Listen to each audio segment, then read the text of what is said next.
Baiklah, rekan-rekan sekalian yang saya hormati dan saya banggakan, mahasiswa Fakultas Teknik dari jurusan Sipil Universitas Tribhuwana Tunggadewi, kita akan kembali membahas perencanaan dasar untuk pembangunan suatu PLTMH.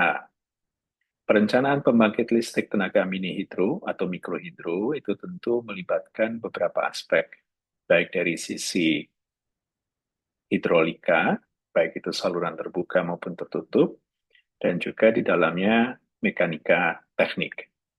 Pada kesempatan ini, saya akan mengulas beberapa kasus perencanaan yang harapannya nanti bisa dimanfaatkan oleh rekan-rekan sekalian untuk memahami bagaimana melakukan perencanaan pembangkit listrik tenaga mini hidro atau mikrohidro. Sebenarnya prinsip perencanaan dari sebuah sistem pembangkit listrik itu hampir sama. Pertama-tama tentu kita mengenal adanya penggerak utama atau prime mover. Dalam hal ini, untuk pembangkit listrik tenaga air, prime movernya itu adalah air yang berada pada satu ketinggian tertentu, sehingga dia memiliki energi potensial yang akan dapat dipakai untuk menggerakkan turbin pada ketinggian yang berbeda, dan tentu saja kita mengikuti prinsip gravitasi bahwa penggerak utama, yaitu berupa air, ini berada dalam kedudukan yang lebih tinggi terhadap titik di mana kita akan melakukan pembangkitan listrik. Oleh karena itu, antara tinggi muka air yang ada di sumber di hulu dengan pembangkit listrik yang ada di hilir, berupa turbin beserta generatornya, pasti terdapat tinggi jatuh. Nah, tinggi jatuh ini bisa dilihat secara topografis, jadi merupakan perbedaan elevasi antara tinggi muka air di hulu sebagai sumber penggerak dengan kedudukan dari pembangkit listrik atau turbin, dalam hal ini juga beserta dengan generatornya, yang berada pada elevasi yang lebih rendah. Tetapi, tinggi jatuh ini tentu tidak seluruhnya dapat digunakan tenaganya untuk membangkitkan listrik. Jadi perbedaan tinggi jatuh ini tentu harus dikurangi dulu dengan sebuah faktor yang kita sebut sebagai kehilangan energi. Jadi tinggi jatuh yang merupakan perbedaan antara elevasi di hulu dan di hilir dari suatu sistem pembangkit listrik masih harus dikurangi dengan kehilangan energi. Jadi misalnya kalau tingginya di 10 meter, maka kita harus menghitung berapa ya kehilangan energi di dalam sistem perpipaan ini. Dengan kehilangan energi ini bisa kita hitung, maka misalnya dia adalah 2 meter, maka tinggi jatuhnya secara neto atau secara bersih adalah 10 meter dikurangi 2 meter. 10 meter ini berasal dari perbedaan elevasi, dan 2 meter ini berasal dari perhitungan kehilangan energi yang dilakukan untuk pipa tertutup. Rumusnya menggunakan pendekatan Darcy-Weisbach, dan sudah saya sampaikan contohnya di layar ini. Rekan-rekan bisa melihat H atau tinggi jatuh bersih sama dengan HS atau tinggi total dari posisi perbedaan posisi antara sumber air di hulu dengan letak pembangkit di hilir dikurangi kehilangan energi yang terjadi di dalam pipa.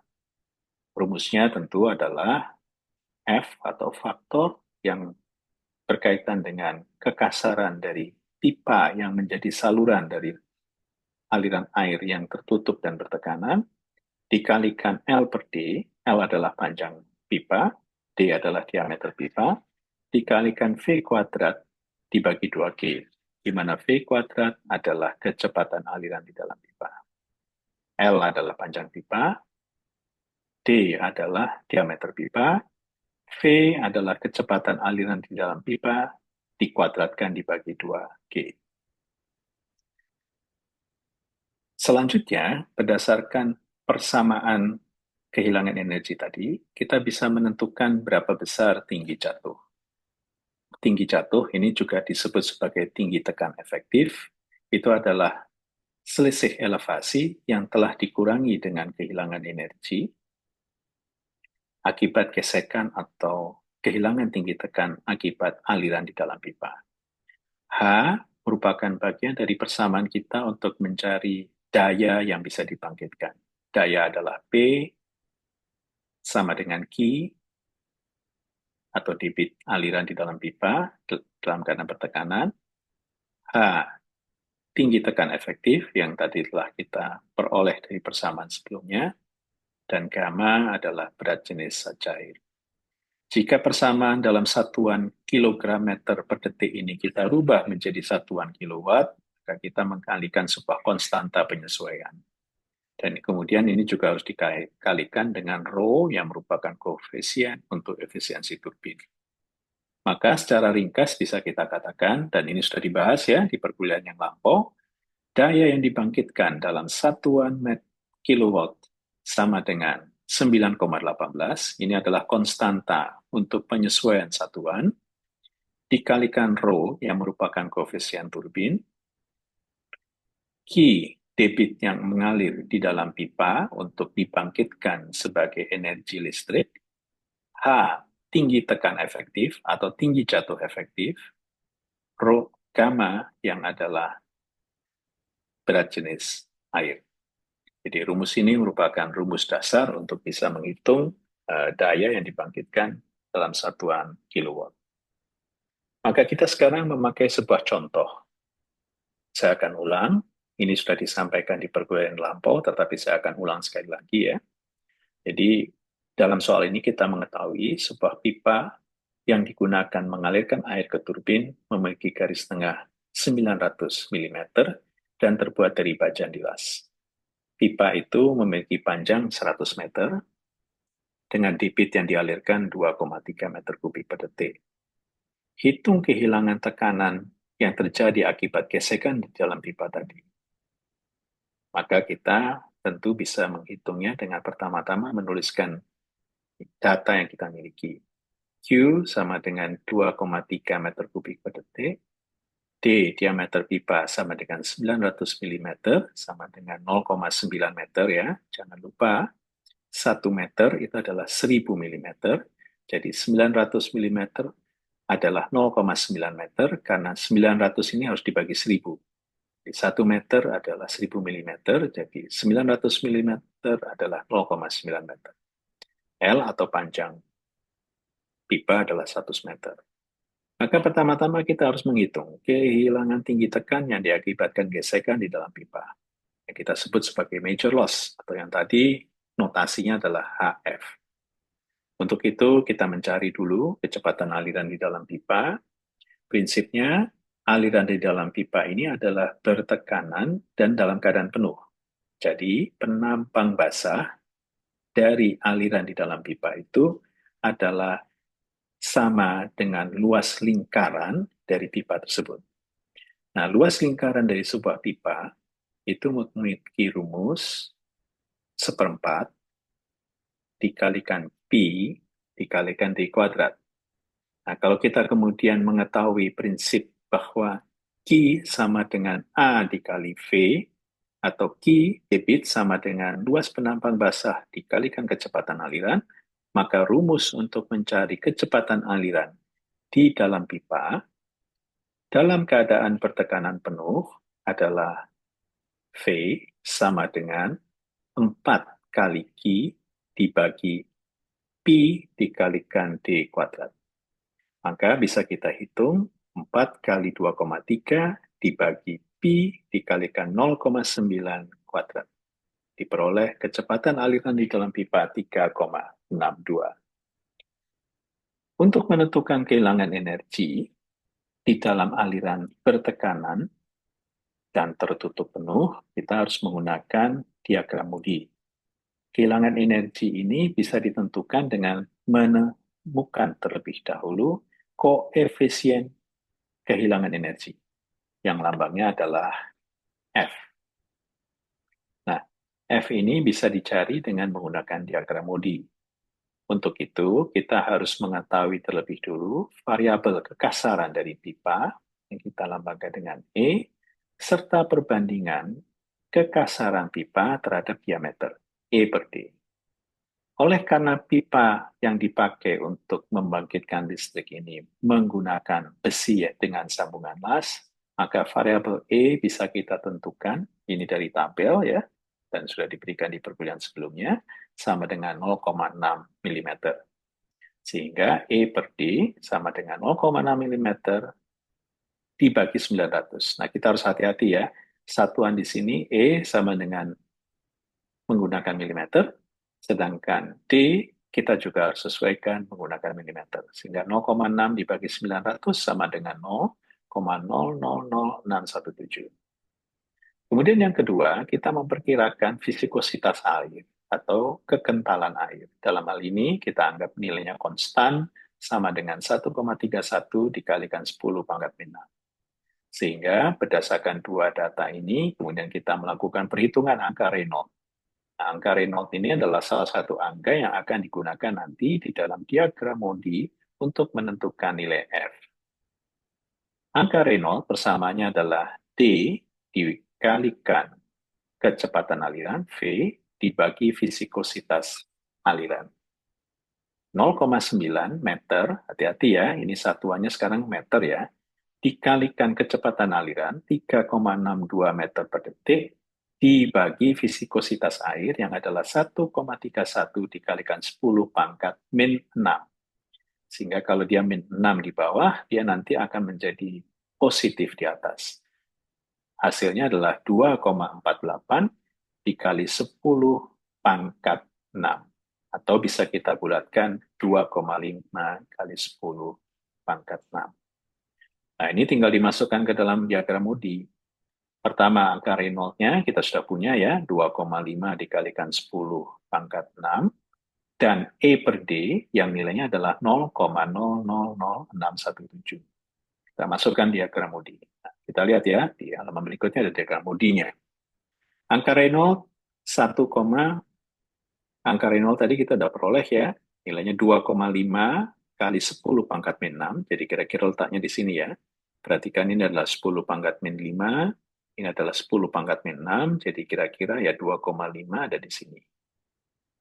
Kemudian yang kedua, kita juga mengetahui perbandingan E per D itu adalah 0,000617. Jadi, karena kita tahu angkanya sebesar ini, kita perkirakan bahwa kurva yang bisa dipakai untuk membaca nilai F adalah interpolasi antara kurva untuk 0,001 dan 0,002. Karena letaknya 0,0061 ini kan di 167 ini kan sekitar sini ya. Ini naik, kita tarik, ya, naik, gitu ya.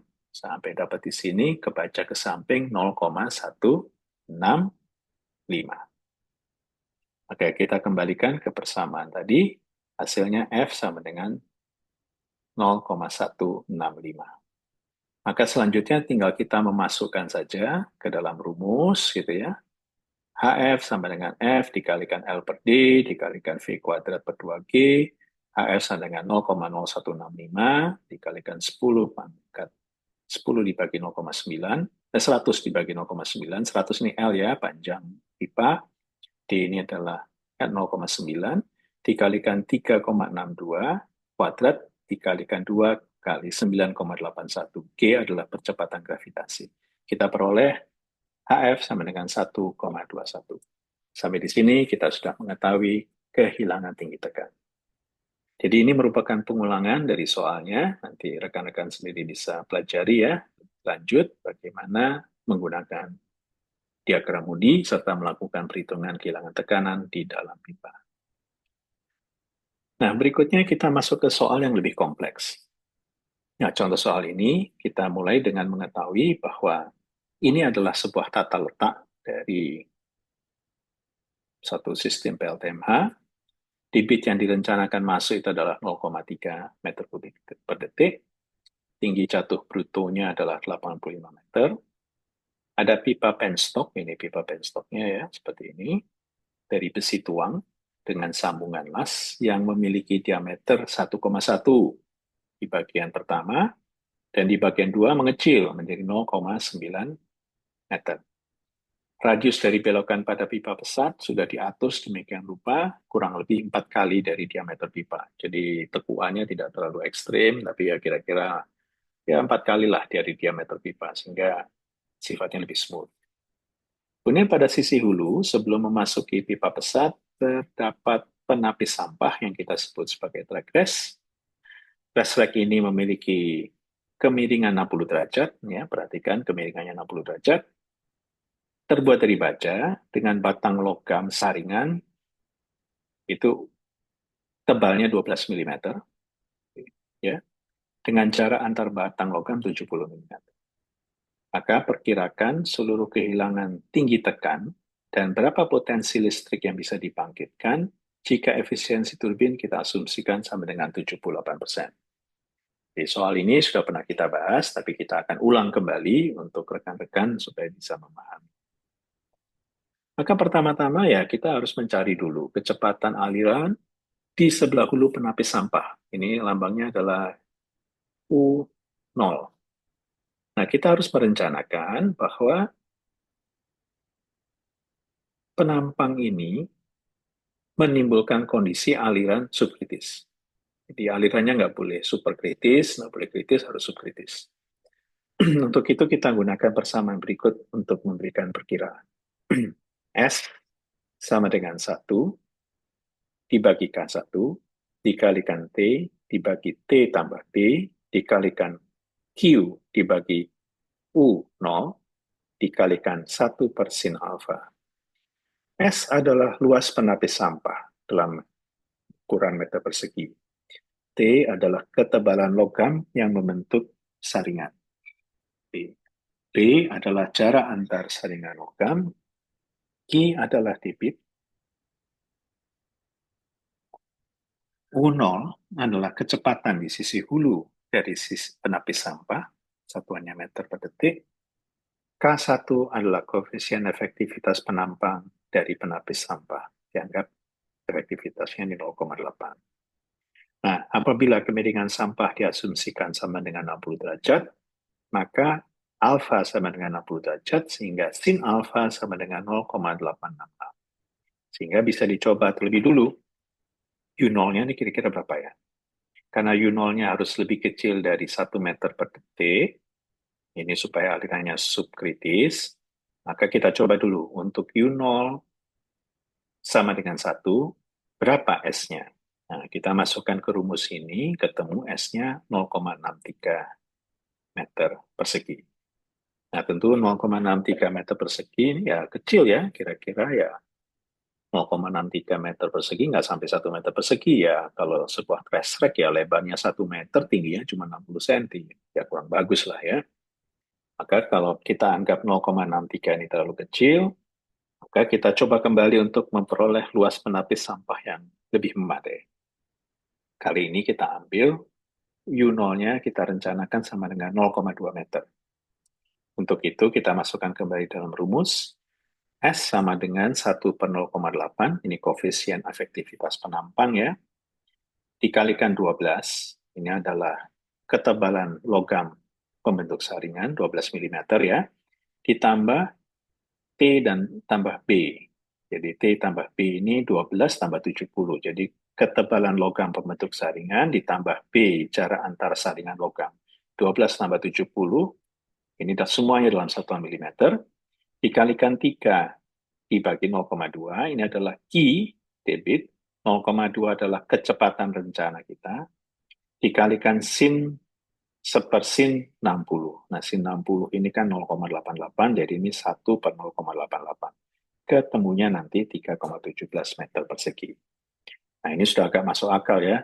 Penapis sampah dengan luas penampang 3,1 atau 3,2 meter lah kalau kita bulatkan, ini kan sudah lebih masuk akal ya. Jadi ukurannya mungkin nanti tingginya itu ya kira-kira 1 meter lebih gitu ya, lebarnya mungkin sekitar 3 meteran. Jadi sudah lebih masuk akal lah, tidak terlalu kecil, cukup besar untuk melewatkan aliran air, dan aliran airnya berada dalam keadaan subkritis. Selanjutnya kita hitung kehilangan tinggi tekan yang timbul karena penapis sampah tadi. Kita gunakan rumus ini. Ya. Kehilangan tinggi tekan dilambangkan dengan HT pada penapis sampah sama dengan KT atau koefisien kehilangan tinggi tekan pada penapis dikalikan T atau ketebalan logam pembentuk saringan dibagi B, jarak antar logam saringan, semuanya satuannya harus sama dalam milimeter, dipangkatkan 3/4, dikalikan U0 kuadrat atau kecepatan aliran rencana kuadrat dibagi 2G.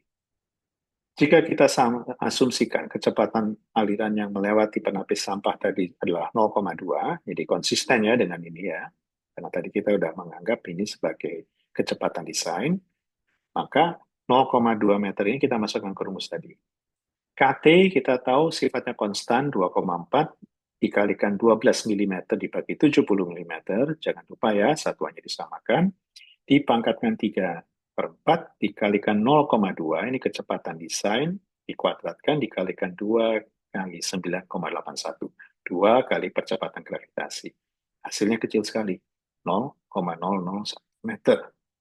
Kalau di dalam perencanaan, kehilangan energi yang lebih kecil dari 1 mm, ya ini kan 0,001 meter ya, berarti kan 1 mm ya, kurang lebihnya. Itu bisa diabaikan. Selanjutnya, kita kemudian menghitung lebih lanjut ya, kehilangan tinggi tekan yang bersifat utama. Dan ini disebabkan karena gesekan yang terjadi di bagian dalam pipa. Maka kita tahu tadi ada 2 bagian pipa, kita hitung dulu di bagian pertama. Di bagian pertama, kecepatan alirannya adalah U1 sama dengan 4G dibagi Pi kalikan D kuadrat. 4 kali 3 meter dibagikan Pi kali 1,1 kuadrat, ini adalah diameter ya, dikuadratkan, sama dengan 3,16 meter per detik. Setelah mendapatkan kecepatan ini, maka kita harus menentukan juga koefisien F-nya ini mau berapa. Untuk itu kita cari dulu untuk besi dengan sambungan las, variabelnya sama dengan 0,6 mm, variabel E-nya ya, kekasarannya. E per D sama dengan 0,6 dibagi 1100. Jangan lupa, satuannya disamakan. Oleh karena variabel kekasaran dari pipa adalah dalam satuan milimeter, 0,6 mm, maka diameter pipa juga harus disamakan. Karena diameter pipanya 1,1 meter, ya berarti dikalikan 1000 supaya dapat milimeter. Jadi 1100 milimeter. Ketemunya 5,45 kalikan 10 pangkat min 4. Atau sama dengan 0,00054. Diperkirakan, asumsi ya, viskositas airnya tetap tadi, 1,31 kali 10 pangkat min 6, sehingga angka Reynolds-nya bisa dihitung dengan persamaan ini. NR sama dengan D dikalikan U1 dibagi V dibagi viskositas. 1,1 dikalikan kecepatan aliran di dalam pipa bagian pertama 3,16 dibagi 1,31 dikalikan 10 pangkat min 6. Ketemunya 2,65 kali 10 pangkat 6 atau kurang lebih 2,7, kita bulatkan ya, kali 10 pangkat 6. Nah, ini tinggal kita masukkan angka Reynolds tadi dan perbandingan E per D ini kita masukkan di dalam diagram Moody. Coba kita cek. Tadi ya, E per D-nya ketemunya 0,00545. Bilangan Reynolds-nya tadi ketemunya sekitar ya 10 pangkat 4 ya, ketemu di sini. Ketemulah bilangannya 0,185. Ini kita masukkan, ketemu ya, 0,0185 dikalikan L per D, dikalikan U1 kuadrat per 2G, ketemunya 18 tambah 90, jangan lupa ya, L ini kan untuk yang ruas 1 meter ini kan 18 meter ditambah 10 meter ya.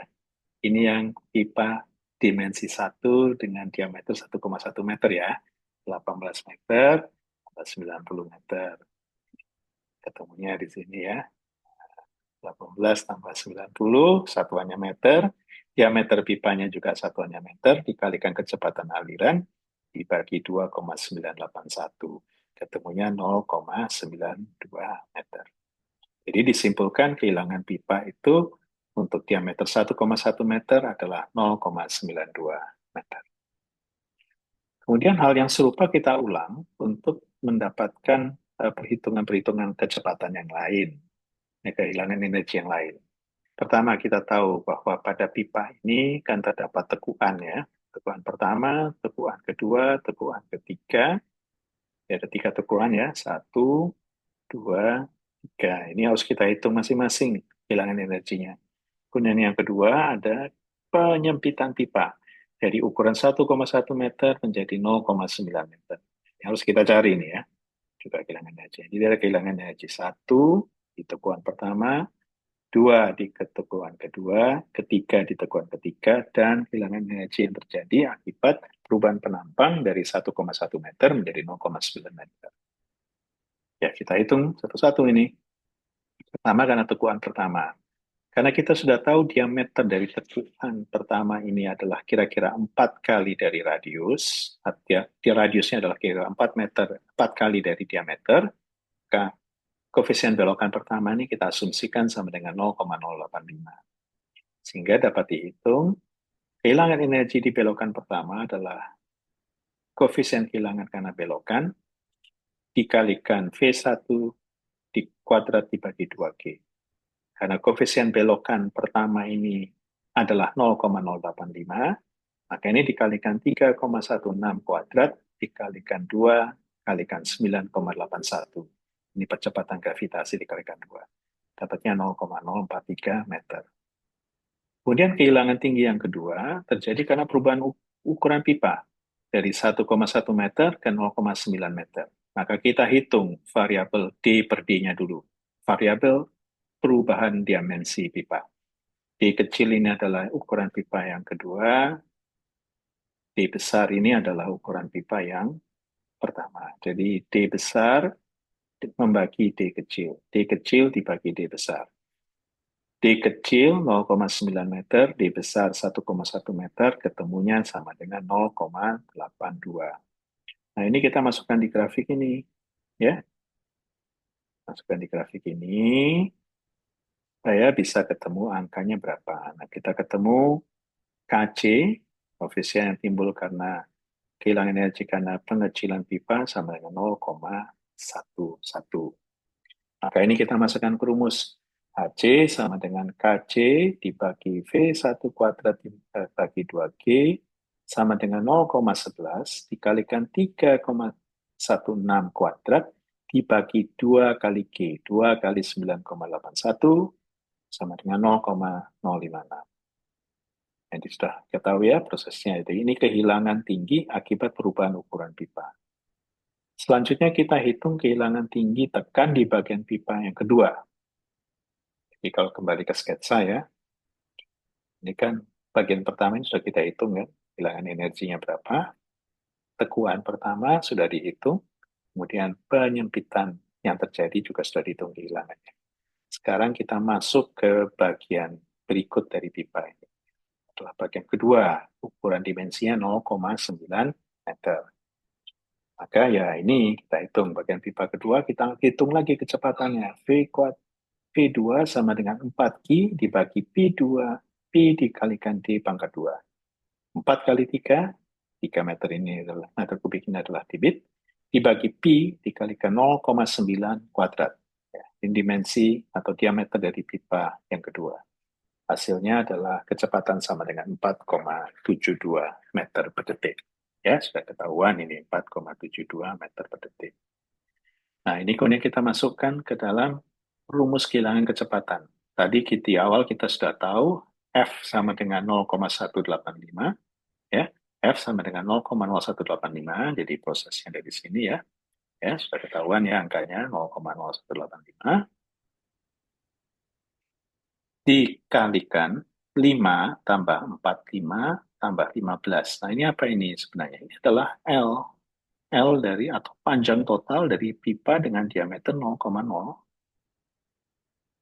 dengan diameter 0,9 meter atau 900 mm tadi, pipa yang kedua.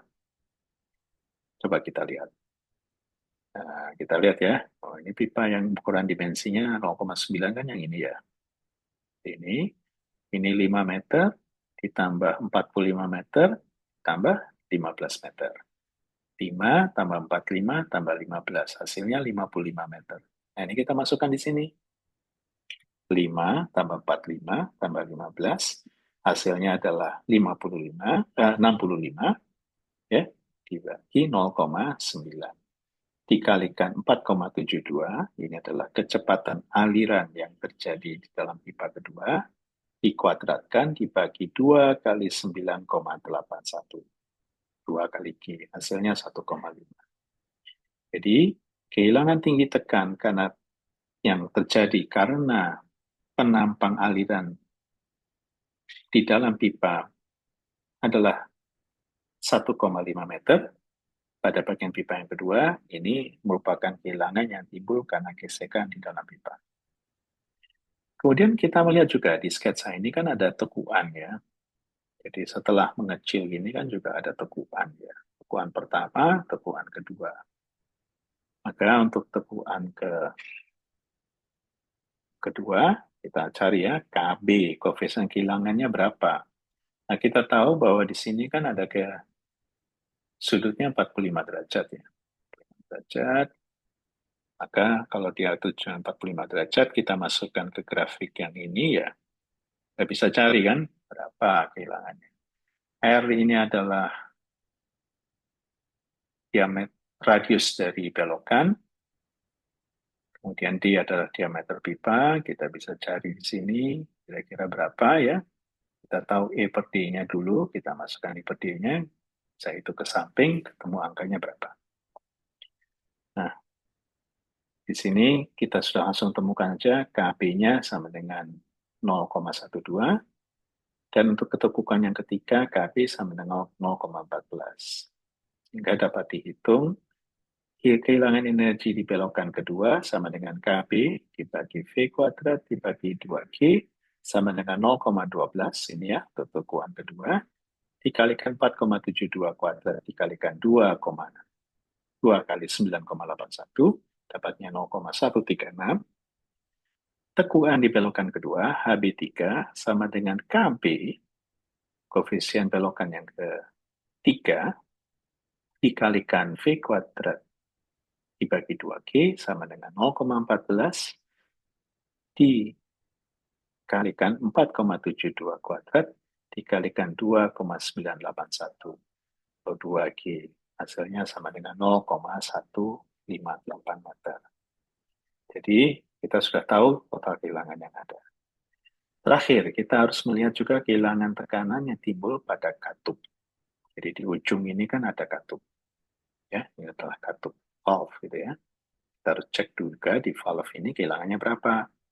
Nah, karena kita sudah mengetahui jenis valve ini adalah jenis butterfly, maka kita cari koefisien kehilangan untuk valve dengan tipe butterfly berapa. Dan ini sudah pernah dibahas di perkuliahan sebelumnya. Kita bisa lihat dari tabel, kita bisa menentukan bahwa besar kehilangannya adalah sebesar ditentukan karena koefisien kehilangan pada katup butterfly ini adalah sebesar 0,6. KV sama dengan 0,6. Maka ini tinggal kita masukkan ke dalam rumus. Kehilangan tinggi tekan karena katup butterfly sama dengan KV dikalikan V kuadrat per 2G sama dengan 0,6 dikalikan 4,72 kuadrat. Ini kecepatan aliran di dalam pipa kedua ya.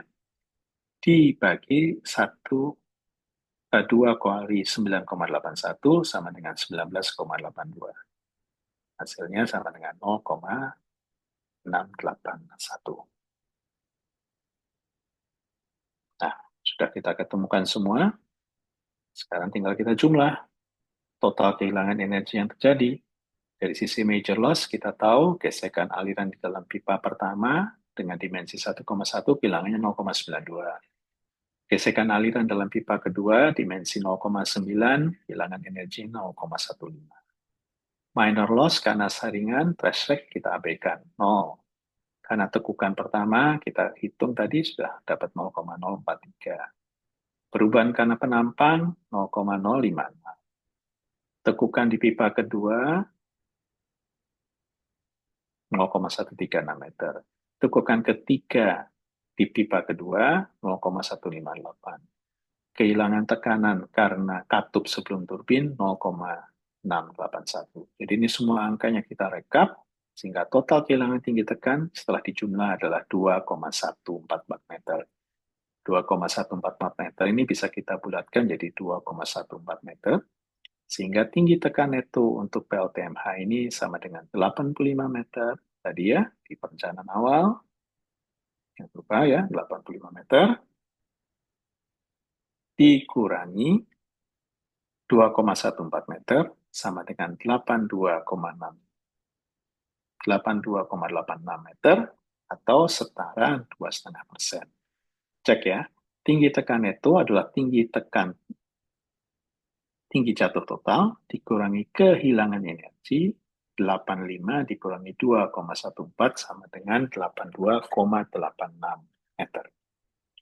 Nah, kita cek ini ya, kehilangan energi ini ternyata ya kurang lebih setara 2,5%. Jadi kehilangan sebesar 2 ini meter, 2,14 meter terhadap 85 meter ini ya kira-kira 2,5 meter, 2,5%. Nah, ini sudah wajar, karena kita harus menjaga bahwa kehilangan di dalam satu sistem perpipaan PLTM harus kita di bawah 5%.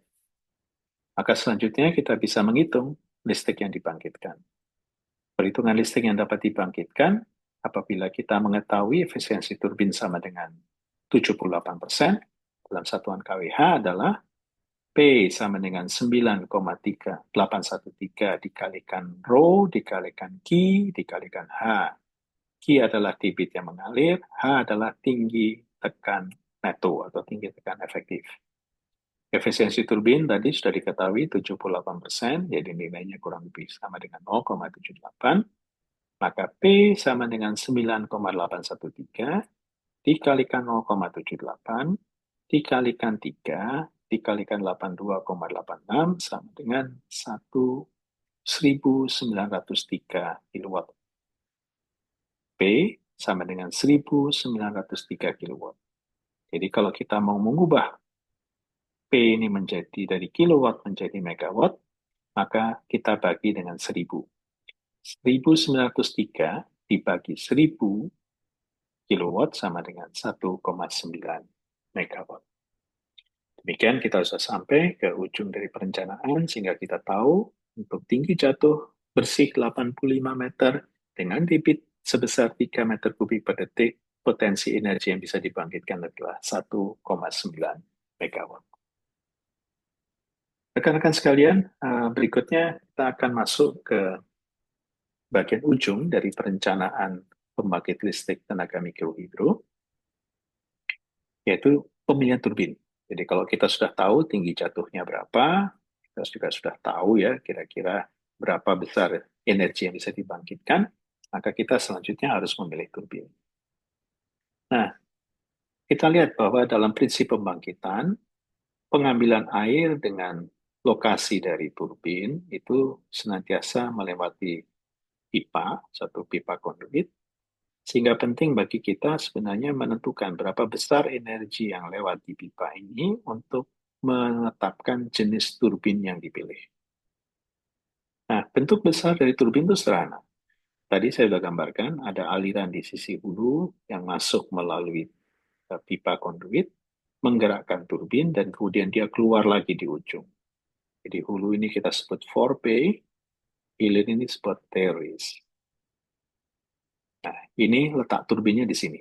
Perhatikan ya, letak turbinnya ada di sini. Jadi inilah lokasi di mana turbin itu berada. Ya, turbin itu berada di sini. Ini bagian hulu, ini bagian hilir, alirannya masuk melalui pipa pesat, melalui turbin, dan kemudian akhirnya nanti keluar lagi di hilir. Nah, dalam prakteknya ya tentu pipa pesatnya ini seperti yang tadi telah digambarkan ya tidak merupakan pipa yang lurus-lurus gitu ya. Kadang-kadang juga merupakan pipa dengan belokan gitu ya, seperti ini. Dan bentuk pipanya tadi sudah ceritakan biasanya bulat. Tadi ada pertanyaan juga, kenapa sih pipa penstop itu bulat? Ya, sederhananya untuk mendistribusikan semua tenaga yang terjadi, tekanan yang terjadi secara merata. Kalau bentuknya kotak, ya nanti bahaya kan, di siku-sikunya kan bahaya. Itu kan nanti momentumnya lebih besar daripada di batangnya. Di, itu sebabnya kita selalu memilih bentuk lingkaran, karena seluruh distribusi tekanannya itu akan dibagikan secara merata atau sama ya terhadap lingkaran pipanya. Nah, kalau dari sisi tipe turbin, kalau kita kembali ke sisi tipe turbin, ya ada dua jenis saja. Turbin aksi dan turbin reaksi. Turbin aksi dan turbin reaksi. Untuk turbin aksi ada dua jenis, cross flow dan Pelton. Untuk turbin reaksi ada dua jenis lagi, Kaplan dan Francis. Ini pembagian garis besar dari jenis turbin. Apa yang disebut turbin aksi dan apa yang disebut turbin reaksi? Turbin aksi adalah turbin yang bergerak searah atau bergerak dalam vektor yang sama dari aliran pertekanan yang keluar dari pipa pesat. Jadi dia menerima secara langsung tekanan air yang keluar dari pipa pesat dan itu kemudian menyebabkan turbin tadi bergerak. Sebaliknya, turbin reaksi tidak menerima secara langsung tekanan air yang keluar dari pipa pesat, tetapi bergerak karena bereaksi terhadap tinggi tekan yang masuk ke dalam ruang turbin. Jadi kalau sederhananya, turbin reaksi ini dan turbin aksi ini bekerja dengan prinsip yang berbeda, tetapi menghasilkan tenaga yang kurang lebih sama. Pada turbin aksi, tekanan air itu langsung mengena kepada bilah turbin, sedangkan pada turbin reaksi, tekanan air yang keluar dari pipa pesat tidak langsung mengena pada bilah turbin. Saya berikan contohnya. Ini adalah turbin aksi. Jadi perhatikan di sini adalah ujung dari pipa pesat, ya, alirannya keluar, menimbulkan semburan pertekanan tinggi di sini ya, dan turbin tipe Pelton ini langsung berputar. Jadi semprotannya di sini langsung dia muter. Sehingga ini kan ada bilah-bilahnya gitu ya, dia berputar. Turbin aksi yang kedua, contohnya adalah tipe turbo. Ini juga inletnya dari sini kan, airnya masuk, langsung kena kepada bilah-bilah turbin ini, dan kemudian dia putar. Contohnya seperti ini. Tetapi ada juga turbin yang secara tidak langsung menerima tekanan. Jadi ini tipe turbin Francis misalnya. Ini termasuk turbin reaksi. Jadi alirannya tidak langsung menimbulkan tekanan pada bilah turbin. Jadi pada turbin Francis, ya perhatikan, ini alirannya masuk, gitu ya, alirannya masuk di sini. Kemudian dia mengisi dulu sebuah rumah turbin, menimbulkan tekanan yang tinggi di dalam rumah turbin. Kemudian tekanan yang tinggi itu kemudian menggerakkan bilah turbin. Jadi gambarnya di sini. Alirannya masuk bertekanan ya, bentuknya di sini, masuk ke dalam rumah turbin ini, menimbulkan tekanan yang tinggi, dan kemudian aliran itu keluar lewat outlet, dan dalam keadaan bertekanan tinggi inilah turbinnya berputar. Jadi air dari turbin itu tidak langsung mengenai bilah, tetapi reaksi dari tekanan yang timbul di dalam rumah turbin ini yang menyebabkan terjadinya perputaran pada turbin. Ini juga kita temukan pada turbin Kaplan. Turbin Kaplan ini juga demikian. Alirannya masuk dari atas, ya, kemudian mengisi rumah turbin, ya, mengisi rumah turbin, kemudian dalam keadaan bertekanan tinggi, kemudian aliran itu keluar lewat outlet, baru dia menggerakkan bilah turbin. Nah, ini bilah turbinnya ini. Jadi ada dua tipe ya, kalau turbin reaksi, Kaplan dan Francis.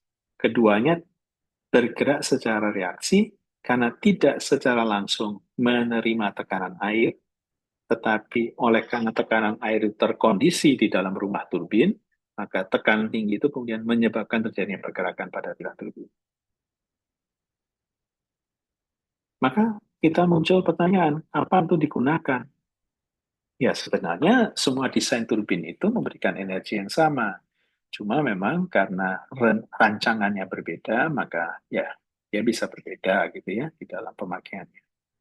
Untuk itu kita menggunakan diagram ini untuk menentukan kita harus tahu lebih dulu tinggi tekanan itu, ya tinggi tekanan itunya kita harus hitung lebih dulu. Tadi kan sudah kita tahu ya misalnya tinggi tekanan itunya berapa gitu ya. Kemudian debit yang dilewatkan. Nah, di sini perhatikan misalnya tinggi tekan yang kita ketahui 30 meter ya. Di sini ya. Kemudian debit yang dilewatkan 2 meter kubik.